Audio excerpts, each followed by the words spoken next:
Yeah, welcome to the Marcus Tuckers podcast. I'm gonna talk about Tim Tebow. As you know, he was released by the Jets a day ago. Uh, he's been talking about him going to CFL, the Omaha Beef, and all this disrespectful stuff.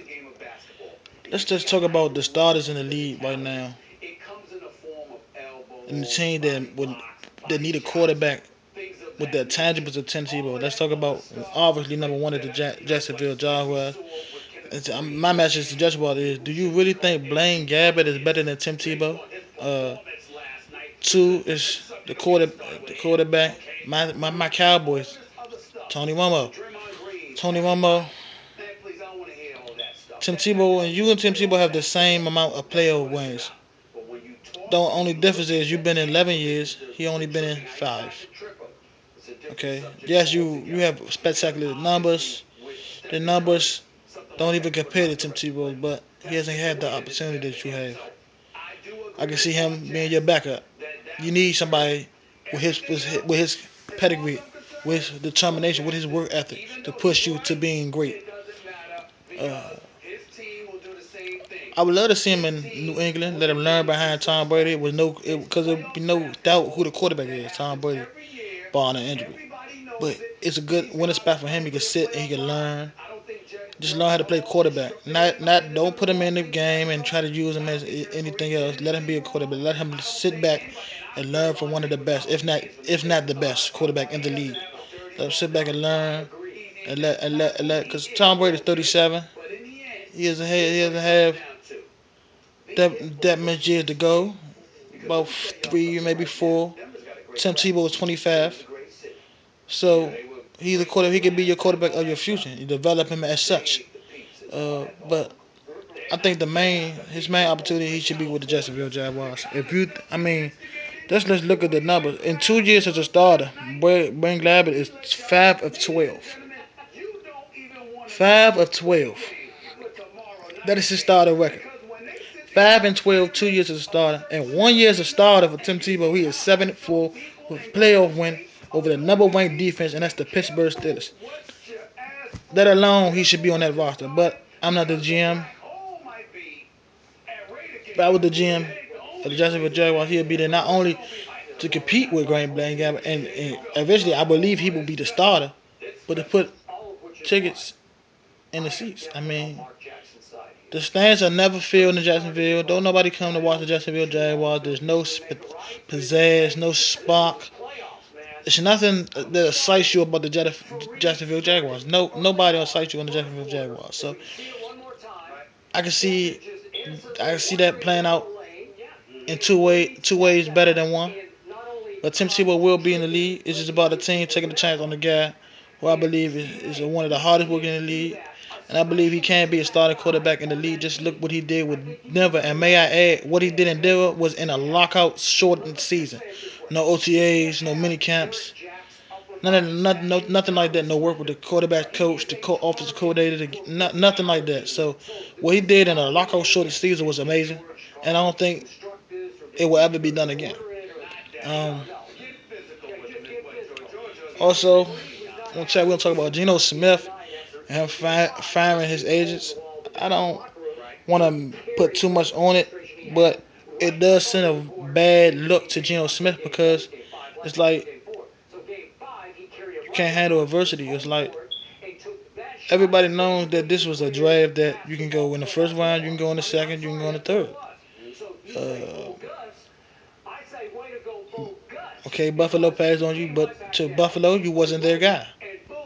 You wasn't a guy in Buffalo, so you had to move on, and you had to show a level of mental toughness. And I think that's kind of been being questioned right now. But we'll see what the future holds for Geno Smith. I think he's a good quarterback, uh, but we'll see how he handles the pressure in New York. Because Sanchez didn't have handle the pressure very well, and I'm not saying he's Sanchez, but New York is a state they want to win, and when you don't win, they call for your head. So we'll see how Geno Smith reacts to that. Um, other news, the 3 guys that my Cowboys selected. Travis Frederick, Terrence Williams, and Galvin Escobar. Also Joseph Randle. I like that pick. I really like that pick. I think that's the best pick of the bunch. But to Travis Frederick, you were a third. You were. I had a fourth round grade on you. To Travis Frederick, you was picked in the first round. It's put up a shut up. I don't want to hear that you wasn't supposed to be this. You are picked in the first round. So I expect you to solidify that offensive line, be a beast that I seen on tape in Wisconsin, and be a mauler, move the power, use strength, and Terrence Williams. I really expect you to be kind of productive, show the speed. He's very fast, has deceptive speed, and be a weapon for Tony Romo and Gavin Escobar. What you need to do is just learn from one of the best, and Jason Witten. Learn how to run your routes precisely. Learn how to catch the ball away from your body. Learn how to block and be a complete tight end from one of the best tight ends in the game, and Jason Witten. Joseph Randle, I think is a good pick for us. Give us a nice. It can really become a nice one-two punch with the speed from Randle and the strength and power from DeMarco Murray, and we'll see. I didn't like that we didn't draft a quarterback in this draft. I think we need a young guy that needs to be developed. We tried it with McGee, that didn't work, but we need a young guy to develop, and we didn't do that. But I like B.W. Webb. I think he can overtake. I think he's better than Scandrick. I think he's a nickel back at best. Can return it to returns a kiss. I think he's a good, solid cornerback. Um, we didn't get no defensive tackle in this draft that really baffled me. But all in all, I gave us a C plus B minus. And we'll see. We'll see. With that being said, we'll talk about the Clippers right now. The Clippers against the Grizzlies. The Clippers are in trouble. They're getting bullied. Chris Paul is not looking like Chris Paul. Blake is injured, and without Blake, they get swept tonight. I really do. I think without Blake, they get swept. DeAndre Jordan is just a dunker. He has no offensive skills. Not really outside of an athletic shot blocker. That's it. Doesn't really dominate the boards like he's supposed to. He can be easily forgot about in the game. Uh, unless Paul and Big Shot Billups come up and some competition for the bench, they'll be out. Next segment, we're gonna talk about the Dwight Howard back in LA. It makes the most sense if you want a championship because the teams you want to go to, I don't think they gonna pick they gonna get you. Um, Brooklyn is you're not well, you won't be in Brooklyn even though that's where you want to go. You won't be in Brooklyn because right now Brook Lopez is balling, so you won't be in. But I think he's a better offensive player than Dwight Howard. I don't think he's a better player. Um, Houston, people say coming back. James Harden wants you, but let me tell you something. Kevin McHale signed Amir Ashik for a reason. It was to make him a complete center. So with just 1 year, he's going to be the starter for about 2 more years at least to see if he can develop that talent in him. And I think that position is solidified. So you can kick that out the door. Dallas, it's not a good fit. It's not a good fit at all. But I don't think he would. I don't think he'll be in Dallas either. Uh, the two teams I can see he going is the only playoff team I can see he going to get maybe to try to make them advance further in the playoffs is the Milwaukee Bucks. I think if he wants max money, that's his best shot. Playoff team this year, they just got bounced out. But they was playing the Heat.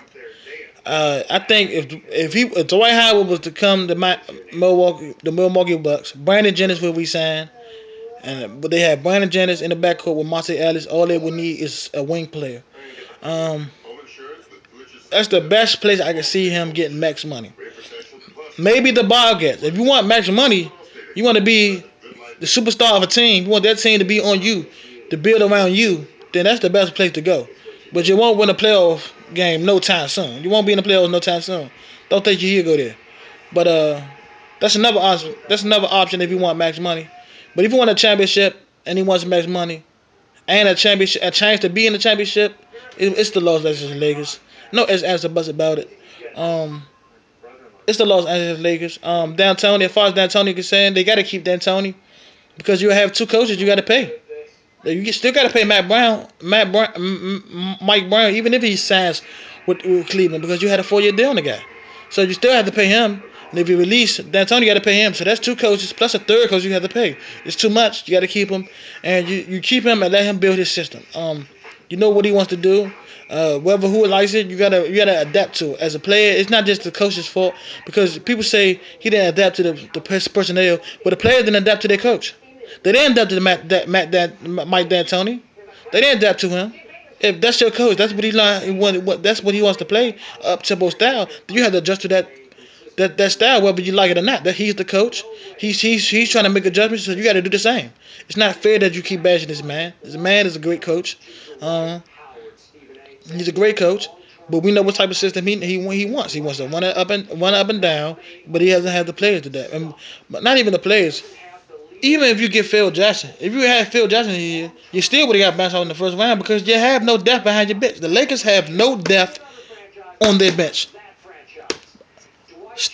Steve Blake is the best option off the bench. Anton Jameson is washed up. Jody Meeks is just a shooter.